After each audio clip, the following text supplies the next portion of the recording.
I'm really excited today because we've got a super interesting use case that we're going to talk about.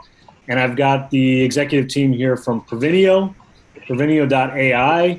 So with me today, I've got the co-founder, Dan Pace, Ben Clanahan. He is the head of business optimization. And I've got Sriram Bhargav. He is the head of automation and AI. Just a great group here. And I think we're going to learn a lot. Before we kind of dive into the real topic at hand, I'd love to just ask each of you to kind of give a brief introduction, talk about your background and how you came to Provenio. Thanks, Matt. Hi, I'm Dan Pace. I'm one of the co-founders of Provenio Group, and I'm one of the directors of Provenio.ai. So I work very closely with Sri and Ben, who are joining us on the call today. Provenio was set up originally as a very kind of people-focused business. So one of the other arms of our business is people, and we've grown to basically split the two businesses and capability out. So we have our people business and then also the artificial intelligence. But we actually see that both businesses are really solving for the future of work. So we have the people workforce and the human workforce, and also the digital workforce, and that's what we bring to our clients. My background, I come from a consulting background, working within the likes of DXC Technology, where I worked within their consulting division, and working on actually selling and crafting RPA solutions. And really that's where I kind of cut my teeth on this, and then joining my partners back in 2019 to actually start growing and building this business. Automation always played a key component of that strategy, and then we've really accelerated that, bringing on the brains of Sriram and the people and process expertise of Ben as well. Okay, fantastic. Ben? Yeah, hi. So Ben Clanahan, I head up what we call the business optimization function at Provenio. So what that means is really we look at solutions for clients from not just the technology angle, but also from a people and a process side. My background is across multiple industries, really starting in manufacturing, going through to banking and finance, telecommunications, and a few others. And really with that problem solving and Lean Six Sigma kind of improvement mindset, both from a business operating model level down to a specific process. So that's where I fit in and sit and work very closely with Sri on identifying problems, opportunities within clients, and really implementing them, but having that multifaceted approach to their optimal solution. So people, process, and technology. All right, Sriram, go ahead, please. Yep, thanks. My name is Sriram Bhargav. Call me Sri. I'm the head of artificial intelligence and automation at Provenio.ai. I'm also a member of the Forbes Technology Council, and I'm also an advisor in the Harvard Business Review Council. I come with a lot of experience and expertise on automation, hyper-automation, and artificial intelligence being used in the enterprise. Previous to Provenio, I've worked with companies like Tata Consultancy Services and Wipro, and I also started my own gig in terms of bringing automation to not only the large enterprises, but also the small and medium-sized businesses here in Australia. When I joined Provenio, the most important thing I liked about the group and what we want to do is essentially bring in the human workforce and the digital workforce together, and essentially with having an ethical, a safe, and a useful AI construct. It's pretty exciting all the way. Especially our mission of bringing AI and making AI easy for consumption for all types of businesses. The vision and mission for us is really great. So enjoying it here at Provenio.ai. Okay, fantastic. So I think that gives everyone, all the listeners, a good background on Provenio and kind of what they're doing.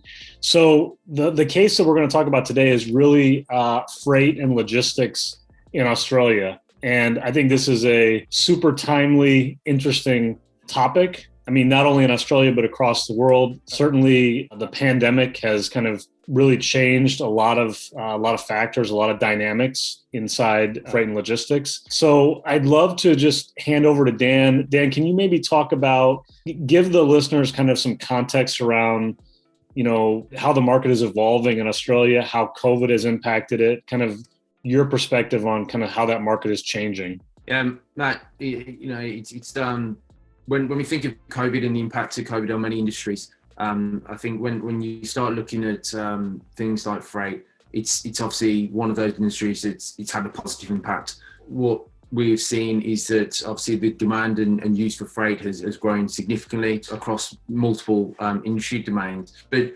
the Australian freight industry and logistics was about just under $100 billion, in 2020, and we're expecting a growth rate between kind of 4 to 6% over 2021 and 2026. So, that in itself is quite an impressive growth rate. But then when you start factoring things like COVID, then that's really what's accelerating a lot of this growth and opportunity. What we're finding then, Matt, when we're speaking with a lot of our customers, whilst the volumes that we're talking about are fairly significant, and we know that on both sides of the freight, so both the consumer side and then also on the carrier and the service provider side, they can be very prone to errors. I mean, you're talking high volumes of information and data and multiple line items across the invoices.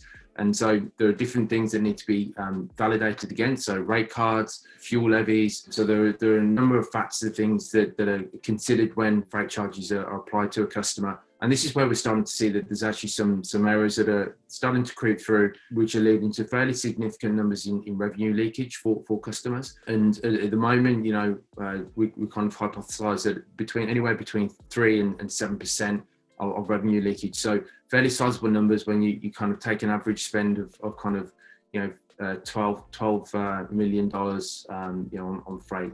So this is where we're seeing there's a lot of, I think, potential for error, but then also potential for actually approaching and solving that error with artificial intelligence. And that's what we're doing at the moment and working with a number of clients to actually help identify those errors and prevent that revenue leakage. But then also some of the other things that are outside of that, like improving the employee experience. Every single customer we speak to, the people who are actually tasked with doing this job hate it, and it's not a core component of the job. So, there are other factors in why we do this and why businesses and customers that we work with want to do this. Okay. And let me just dig a little bit deeper there, Dan, and just to understand Australia as a market better, is most of the freight traffic driven from relationships with China, with Japan, with the US? What does that breakout look like? Or just at a high level, what's driving most of that growth? So Matt, for me and the team, what we've done and quite purposely done at the moment is really just focus on road freight. And we've kept it at a very kind of localized level. So, the roadmap for us is really to build out the capability within the road freight and within Australia. And then we'll actually start investing more effort and going deeper into your sea, air freight, rail freight as well. Got it. Okay, makes sense. I'm actually surprised that the market is that big inside of Australia. I mean, we're talking about $100 billion market. And how many people does Australia have? What's the population approximately? That's a good question. I have no idea. 24 million. Okay. I'm just trying to get my mind around the size of some of these things. Okay. I mean, that makes a lot of sense. So focus in on particularly on road freight right now. And you talked a little bit about kind of revenue leakage. So Ben, I think it'd be helpful. I mean, can you dive down a little bit deeper and explain what are some of the problem statements you're hearing from your clients? Yeah, sure. So, as Dan kind of touched on, typical companies that we're dealing with in the kind of FMCG space, they could be spending tens of millions of dollars a year just on freight.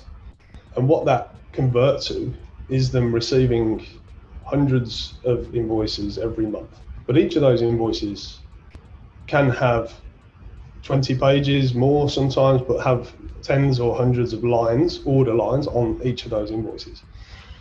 Now, even this day and age, and with different clients having adopted certain technology, there's still quite a lot of manual effort that sits behind processing all that. So, you just weigh up hundreds of invoices a month, hundreds and thousands of order lines across those invoices. The idea is that the people do some level of validation on every single line of those invoices. And then you add in the fact that actually they use multiple different carriers or transport providers, and they all have different formats, they all have different rules, the different rates. So although at the high level it can be a fairly standard process, there's actually quite a bit of variation in there for a human to deal with. And then you kind of multiply that by the volume, and therefore all of a sudden that blows out a process that takes quite a lot of time is it's prone to human error, and therefore not really an effective process. Not being an effective process is one of the contributing factors for the revenue leakage being, potentially and quite often a significant proportion of that total freight spend. So if we then look at that from what's it cost each of these companies? What's the cost to them to process every invoice? You're talking about the time that it takes people to do all that manual checking, and then find out that actually there's an error on at least 50% of the invoices, sometimes more. That invoice can't get processed. There has to be rework. There's claims maybe made off the back of that. There's to and fro of emails. So that cost per invoice just starts to blow out. So you add all that up, and it's actually a very inefficient and quite expensive process. So, and as Dan said, it's not particularly enjoyable for people to do that kind of work. It's not their sole purpose in life. So therefore, no one's really winning by making this a manual process. So just a quick clarification question. When you talk about revenue leakage, can you give an example? Like, would it be like a company receives an invoice and there's a line item that charges them extra for some sort of shipping of something that they didn't actually ship, and then they have to catch that and pull it out and ask for a refund? Or what would be like a typical reason why there'd be so much revenue leakage? Yeah, this is where some of the complexity is. So every carrier has their own rate card, and that means that for any X number of pallets, this is the rate that should be charged. That rate changes and whether it's going to destination A, B, or C. And on the top of that, there's a different fuel levy that goes into the equation. So you've got a few components that go into the overall calculation. There's people on both sides trying to weigh up whether this is the right way or not. So an example is that the invoices are coming in with the wrong rates or charges being documented on the invoice, and they're either being picked up or not. If they're not being picked up by the consignee or the FMCG customer in a lot of our instances, then that's lost revenue. They're paying over the odds, and they're relying on their people to pick up on those errors, and it's not 100% effective. So that's where the revenue leakage comes from. Got it. Okay, makes sense. The C-level kind of leaders in these organizations, they're aware of this problem, right? Like, is this a pain that they brought to you, or is this a pain that you've recognized from the outside and brought to them? A bit of both, really. So the clients that we've spoken to and have understood that we've got a level of intelligence around invoicing have typically already got on their roadmap this particular process to look at, and revenue leakage being one of the KPIs, if you like, that they would like to improve. But interestingly, it's not something they are able to measure that effectively. So a lot of this is kind of sample checks that they've done manually or hypotheses they have about the scale of that revenue leakage. But they're all kind of suspicious in this freight and logistics market that there's a lot of money being lost. To answer your question, yes, they've already had this on their roadmap, and we're helping them highlight the level of the problem and also provide a solution to it. Okay, fantastic.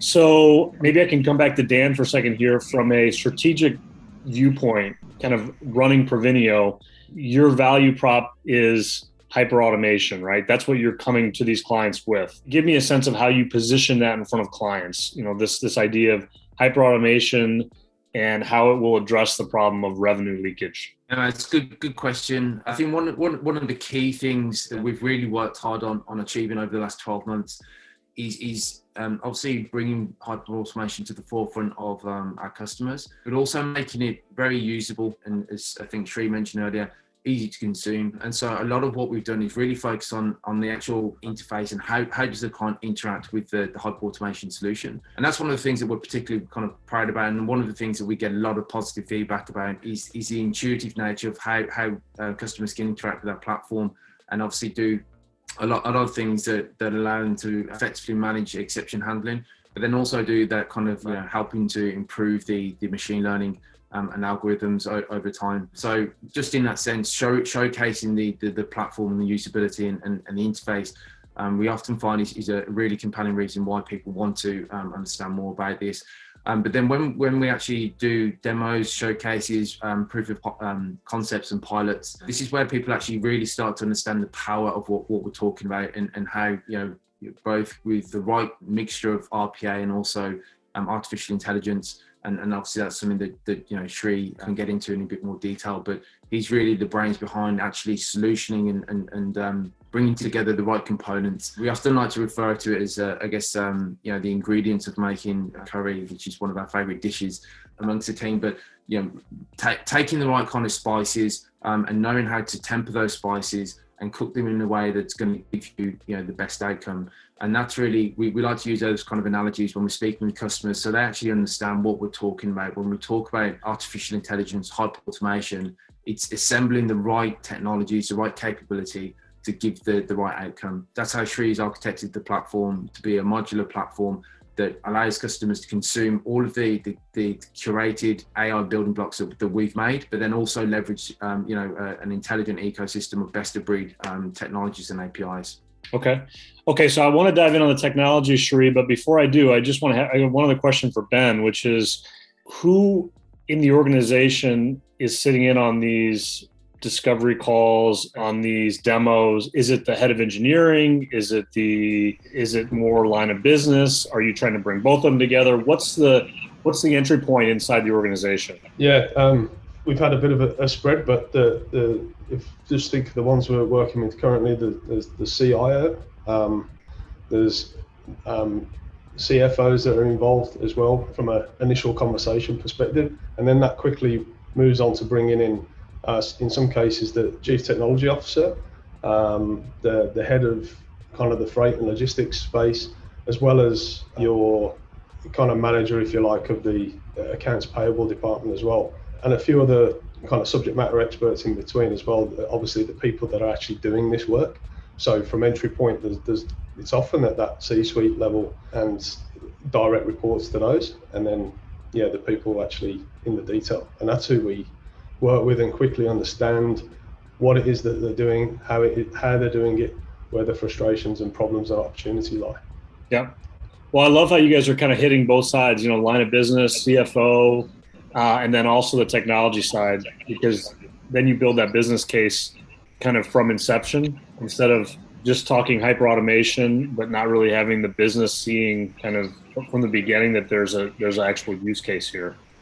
So I think that's Matt, and that's, and it's a really good point again, because we found very early on, so the whole approach that we took from the outset was a top-down approach. So we engage at the executive level and then kind of work down. But what we found in doing that is the C-level have a very different outlook on what's actually happening down in the weeds, and so we now take a bottom-up and top-down approach. So making sure we've got that executive sponsorship and the executive buy-in, but then also we're really working with the business users and the SMEs who actually know what the problems are, and they're faced with that on a day-to-day basis. But very quickly, they're the people that we can win over very quickly, and they understand the capability and they understand the power of what can happen. So again, when we're showcasing this kind of stuff and what takes them 4 hours to do this, and they're seeing it happen in a matter of seconds, that's when you start realizing the true impact of what this can mean for them and for the wider business. Okay.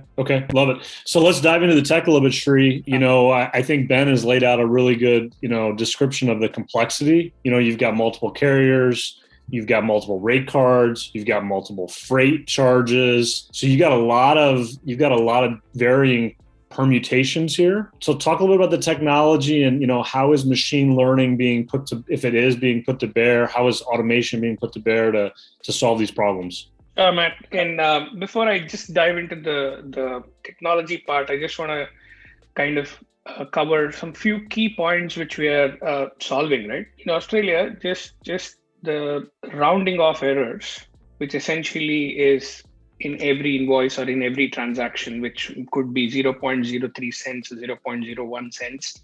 Just by rounding off errors, mismatches are not being validated or not being taken into account, the leakage of just rounding off errors is going into thousands and thousands of dollars, if not millions. That's just one example. Second point is a person who's actually, a business analyst who's on the team in the freight and logistics, who's supposed to look at better things, is looking at every invoices and spending 70 to 80% of their time validating every line and calculating it manually because there are disparate systems and then it doesn't talk to each other. And then while he or she could have spent his or her time better in improving business or improving quality of end user experience and stuff like that, they're sitting and calculating stuff. So we've worked with customers where one single invoice with multiple lines can take typically 3 days to reconcile, instead of 3 minutes or 30 minutes. The third angle is the complications of the invoices, right? So there's new formats being introduced every day. So the people have to literally scramble their workday to kind of meet targets. Otherwise, spend long hours, work overnight, etc. The COVID has accelerated all of these problems, just made these problems into 3x or into 4x at this stage, because the demand has increased so much more within Australia for road freight. So I think now AI, ML, or technologies like hyperautomation absolutely will help in solving all of these problems. So from what we have seen is, when carefully architected and constructed, a combination of some of the typical AI and machine learning technologies can essentially read documents like invoices, extract data from it, calculate and validate all the totals and all the numbers in it, and then validate and verify the business logic, which essentially is the most important thing, and finally identify anomalies. Over the last few years, I've been very fortunate to help customers to adopt these kind of AI and machine learning strategies and apply to these specific business process so that they can introduce more efficiency in the business. The art of this whole freight invoice reconciliation includes multiple components or multiple accelerators or multiple modules, if I may say. So I'll kind of cover each one of them very quickly. First and the foremost is essentially optical character recognition, OCR, or intelligent character recognition, which is ICR. Look, there are more than 6,000 listed languages in the world, and in each language can have between literally 1,000 to 5,000 characters, or 50,000 characters rather. Because of this, the actual use of OCR, ICR is probably invariably the starting point in any invoice automation or any kind of process as such. Identification of every character on the invoice and digitizing those characters are extremely important in extracting those characters. The technologies which are involved here include things like image acquisition, pre-processing of the images, the noise removals, the treatment and the colorization of the backgrounds, the edge detection, the character segmentation, and then classification. There are other things like erosion, dilation, skew detection, and then finally all the relevant corrections if required. But I think OCR and ICR technologies have come of age. There's a lot of technologies out there which can help accurately extract what we want from an invoice or a bunch of invoices. That's the first layer, essentially. The second layer, after you typically have done OCR, ICR, you would do what is called a named entity recognition, which we have typically taken the next step at. So the NER, essentially, or named entity recognition, addresses the problem of identification, classification of predefined types, right, of named entities. There are several methods like co-reference, resolution, relation extraction, event extraction. So basically, the whole idea is to extract and then classify rigid text designators, right? Text designators.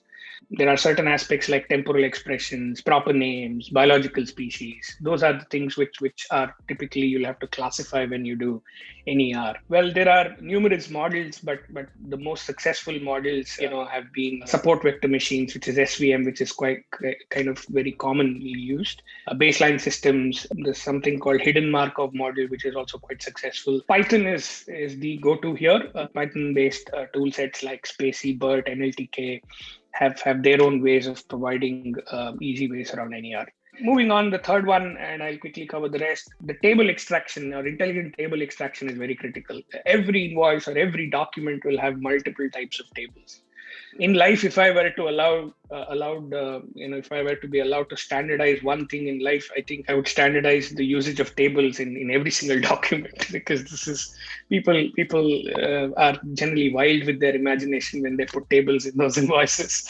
Tables are supposed to be an efficient medium for encapsulating and communicating information contained in a structure using basically horizontal and vertical layouts, right? But then the data representation in invoices can get extremely unstructured, creative. People put lines, people don't put lines, people put borders. At some point in time, the border, it's very difficult to determine where the border is. But then, from a technology perspective, recurrent neural network approaches, essentially, or deep learning models and graph-based models are some common ways of accurately extracting data from tables. The big cloud vendors like the Amazons, the Microsofts, and then the all other big players in this market have made some phenomenal improvements in table detection. Microsoft has Form Recognizer, AWS has extract and comprehend. So with these kind of technologies, it's easier to kind of get your way around table extraction. Moving on, the next thing is image recognition. Today, invoices have become, an advertising medium. So there's a lot of pictures out there. There's a lot of jazzy stuff out there, which is not really required, but it is still important to recognize those images. So, pre-trained models for image classification, whether it is a VGG16 or a ResNet 50 or Inception V3 or EfficientNet, there are multiple models which can be used. There are companies like YOLO out there who do trained image sets, which essentially can be used for image detection and image recognition. Because some of these invoices will have to be checked whether it is manually signed or not. Signature recognition will become critical, so we've used image recognition capabilities as well. The last two things are language translation.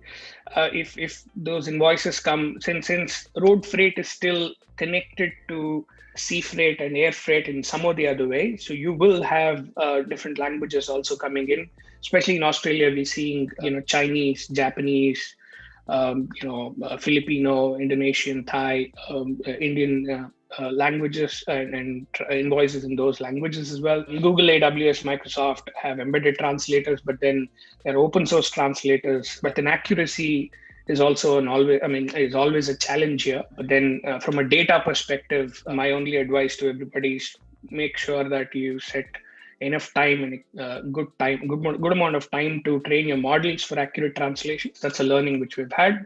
The last thing is about data treatment and standardization. I always say that Python's my best friend nowadays, but then there are countless aspects in invoices which can be non-standard. The way you represent date, DDMM, YY, MMDD, YY. The annotations around taxes, GST, CST, PST, you can name the amount of variations in that. You can think about, the way the data is structured or not structured in tables.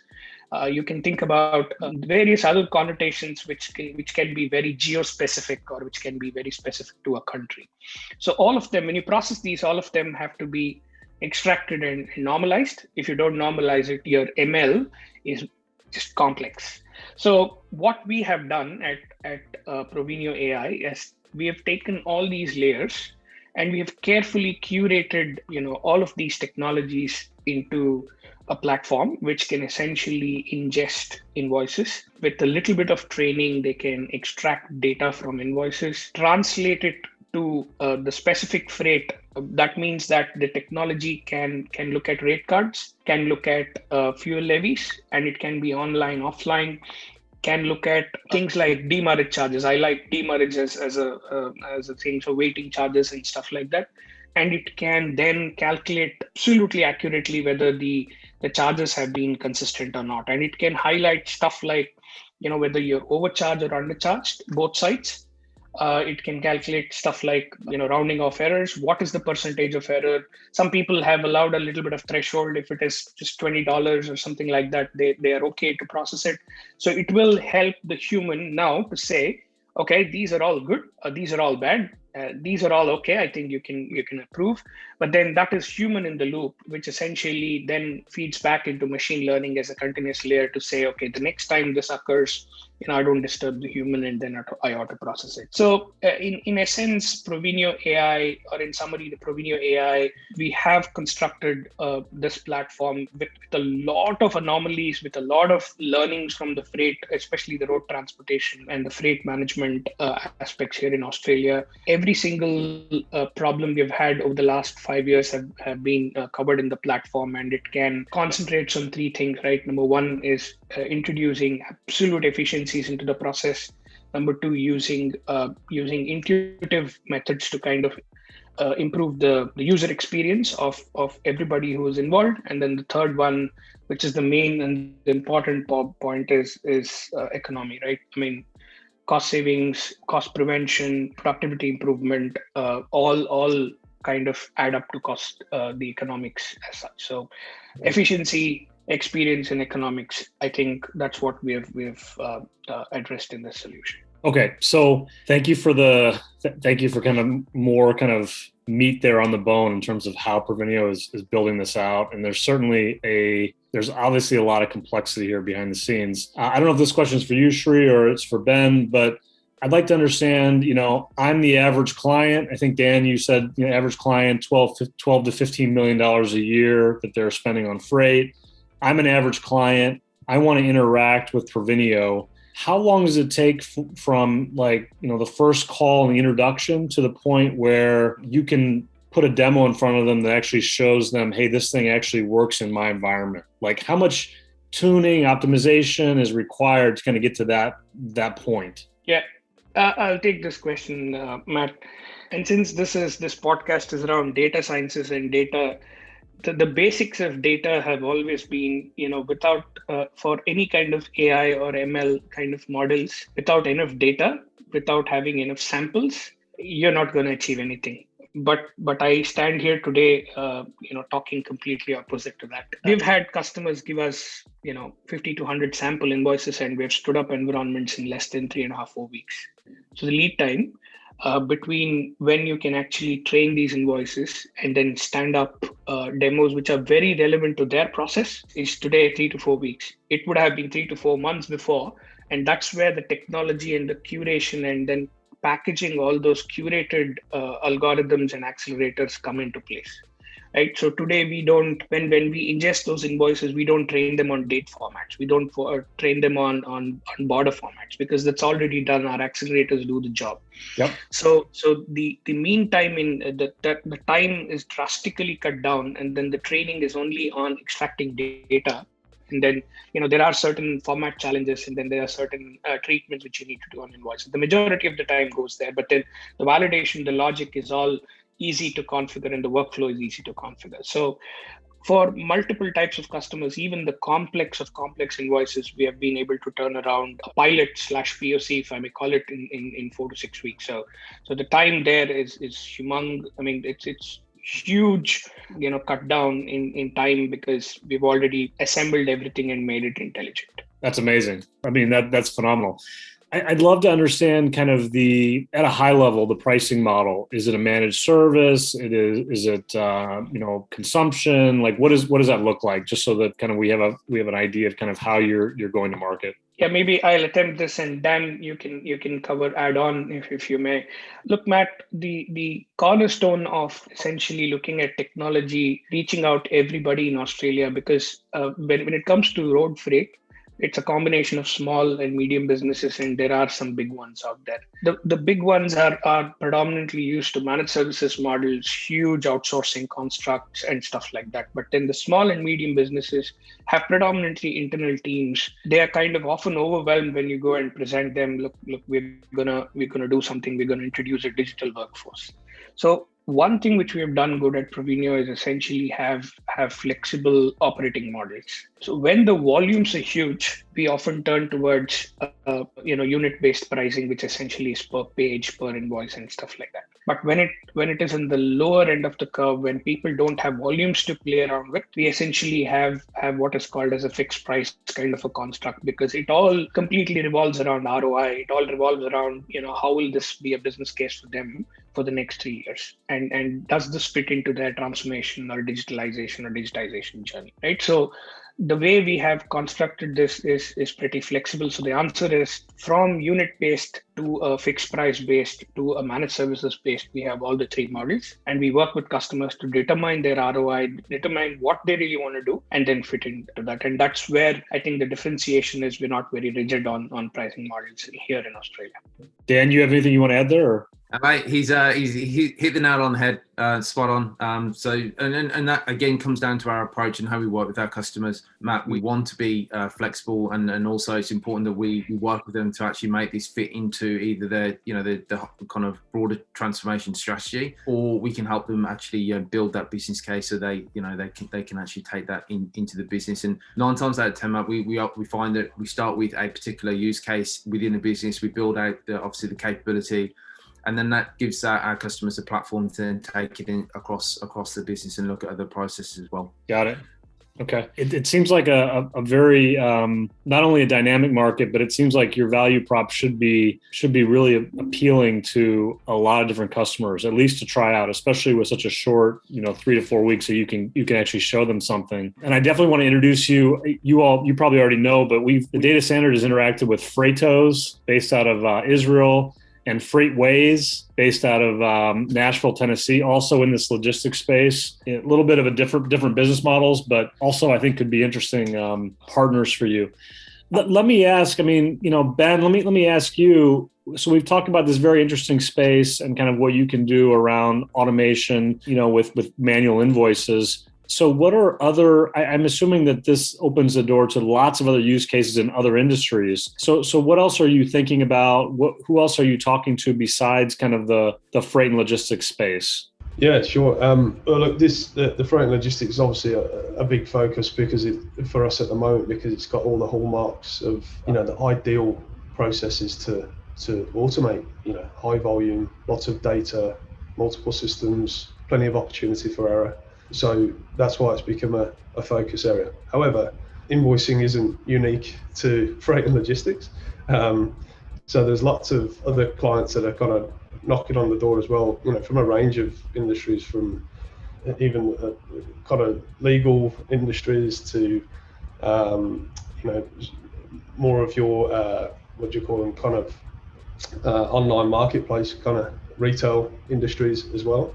To us, from a process and a technology perspective, it's actually not that different. Some of these industries are less complex than maybe what we're dealing with in freight, but it's the solutions we can bring, and those accelerator and building blocks, as we talked about, they apply just as well to any other industry. So, but interestingly as well, within just thinking about the freight and logistics space, that solving for the problem we've been talking about, that's normally step one, and it's one of those things that starts to grow arms and legs, and you get, okay, right, well, now it's somebody's job to do all that kind of checking and verification and say this invoice is ready and okay to pay, and then that goes into the actual finance department, the accounts payable, who then do their own thing, and a number of steps in there. Now, that can be fully automated, and sometimes it is, but quite often business take the choice to get it to a stage, but they want to hold it and they need to do some other things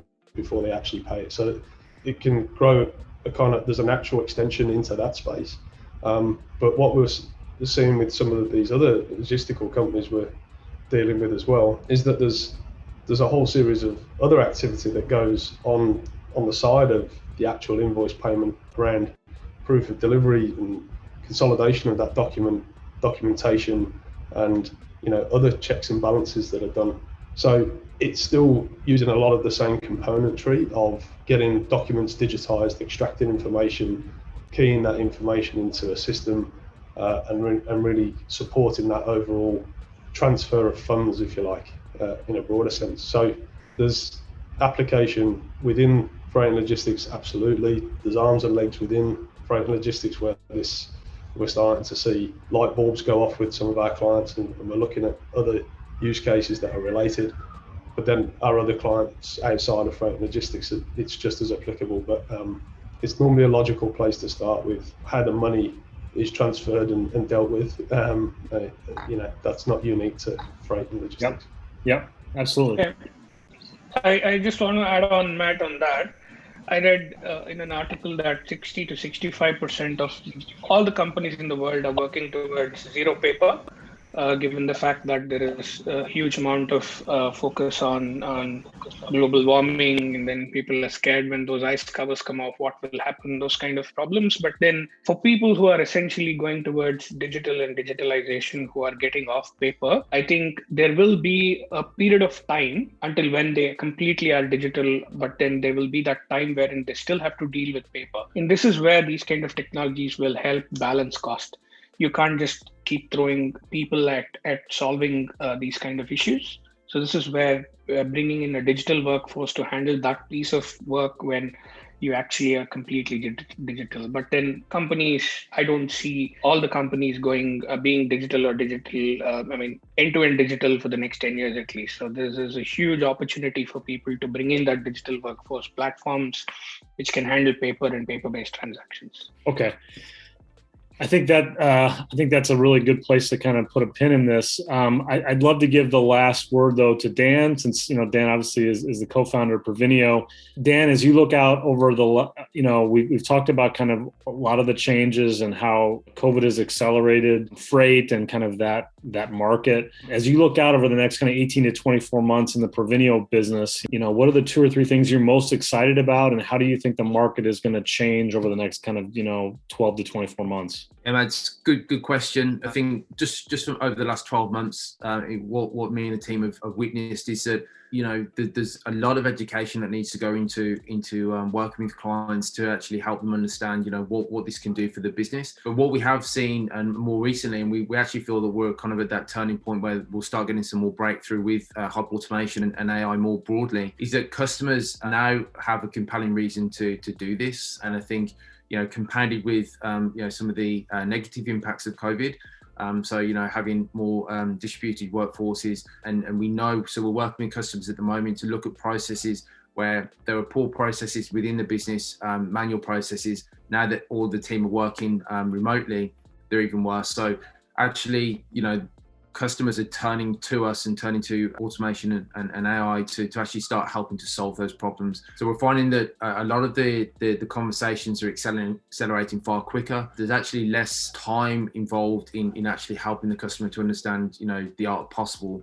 And it really boils down to, okay, well, we can help you. This is how we can help you. And we're actually able to stand up very quickly, proof of concepts, so people actually understand how this will work for the business. So in short, I think if I look at the next kind of 12 to 18 months, I actually feel that, so Australia's probably at a breakthrough point very soon, where we'll actually start seeing a lot of this kind of technology really accelerate. We know that some of the big businesses here are investing quite heavily in artificial intelligence as well. So I really think that we're at that turning point, Matt. And for me and the team, we're most excited about being on this journey to actually start looking at productizing some of our solutions and capability, and that will probably happen over the course of the next 12 months. But more than anything, we're really excited by the prospect of just being able to work with a growing client base and actually really showcasing the value that we can bring to their business. Fantastic. So I want to thank the executive team here at Provenio. So we've got Dan Pace, he's the co-founder, Ben Clanahan, head of business optimization, and then we've got Sri Bhargav, head of automation and AI. Super exciting business, lots of growth, really cool market in Australia. So thank you all for your time. And I think this has been really valuable for the data standard community. And we just appreciate kind of all your insights and ideas that you put forth today. Thank you. Thanks, man.